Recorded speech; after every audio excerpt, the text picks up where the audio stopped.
الحمد لله رب العالمين، والصلاة والسلام على أشرف الأنبياء والمرسلين نبينا محمد وعلى آله وصحبه أجمعين۔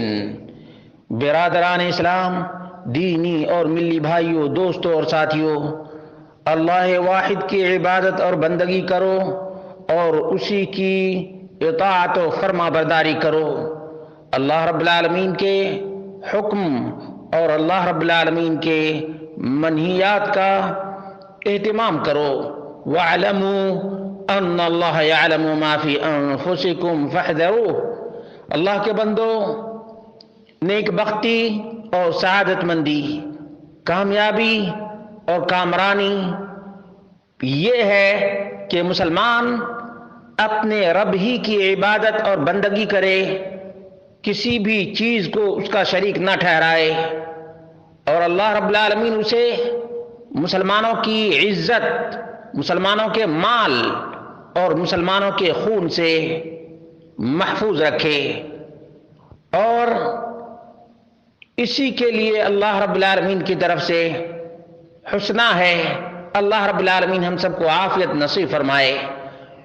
جو کوئی بھی دنیا کے امور کو فکر کی نگاہ سے دیکھے گا، وہ پائے گا کہ دنیا میں خیر بھی ہے، شر بھی ہے، حسن بھی ہے، قبح بھی ہے۔ یہ اللہ رب العالمین کی حکمت ہے اور اللہ رب العالمین کا عدل و انصاف بھی ہے۔ اسی وجہ سے جنت اور جہنم بھی ہے کہ ثواب جنت ہے، عذاب نار ہے، آگ ہے۔ ثواب مومن، متقی، مطیع اور فرما بردار کے لیے ہے، عذاب ظالم، گنہگار اور پاپی کے لیے ہے۔ اسی لیے ہمیں نیکیاں کرنا چاہیے اور اللہ رب العالمین سے ہمیشہ ہی گریہ وزاری کرتے رہنا چاہیے کہ اللہ رب العالمین حرام چیزوں سے محفوظ رکھے۔ جس کا ایمان کمزور ہو وہ فوراً ہی غلط روی کی طرف جاتا ہے، جس کا ایمان مضبوط ہو وہ نیکیوں کی طرف راغب ہوتا ہے۔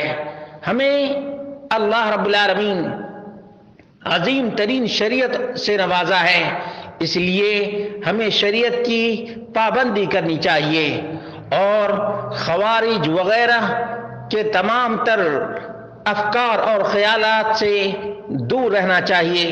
اللہ کے بندو، امن، شانتی عظیم ترین خزانہ ہے اور ایسی نعمت ہے جس کی کوئی قیمت نہیں دے سکتا ہے، اور اس کی قدر وہی آدمی جان سکتا ہے جو ظلم و زیادتی کی چکی میں پس چکا ہو۔ امن بہت بڑی نعمت ہے، اس سے عزت، مال کی حفاظت ہوتی ہے اور راستے ہموار ہوتے ہیں، آدمی کہیں بھی آ جا سکتا ہے۔ اس لیے امن اور شانتی کی نعمت کی قدر کرنی چاہیے۔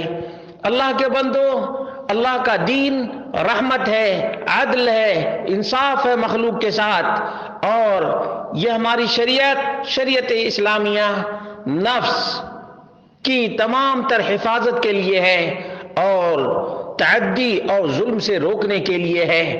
تو ہلاکت ہے ایسے لوگوں کے لیے جو روئے زمین میں فساد پھیلاتے ہیں اور ناحق قتل کرتے ہیں۔ اللہ رب العالمین نے فرمایا وَمَن يَقْتُلْ مُؤْمِنًا مُتَعَمِّدًا فَجَزَاؤُهُ جَهَنَّمَ خَالِدًا فِيهَا وَغَضِبَ اللَّهُ عَلَيْهِ وَلَعَنَهُ وَأَعَدَّ لَهُ عَذَابًا عَظِيمًا۔ جس نے بھی کسی مومن کو جان بوجھ کر قتل کیا، اس کا ٹھکانہ جہنم ہے، ہمیشہ اس میں رہے گا۔ اللہ کا غضب ہے، اللہ کی لعنت ہے اور اس کے لیے عذاب اور بڑا عذاب ہے۔